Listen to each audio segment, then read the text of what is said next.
Leg break, কিন্তু যেভাবে swing করানো প্রয়োজন সেই মুভমেন্টটা তিনি পাচ্ছেন না। এবারও স্লাট মতো পেয়েছেন এবং হাওয়ায় ভাসিয়ে সীমানার ওপারে।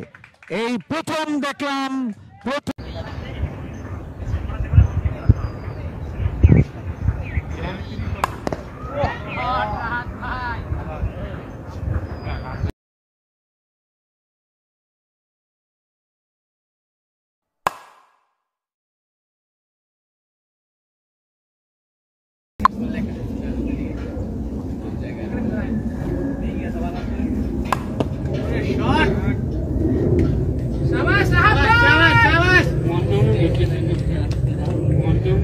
হাত খুলে ফেলেছে এবং হালিম ভাইকে বেদম পিটিয়েছে। ওরে বলতেই না, হাত ভাইয়ের অসাধারণ একটি শট এবং ধারাভাষ্যকের, এবং এই ম্যাচেও তিনি তার ব্যক্তিগত 50 রান করে এখনো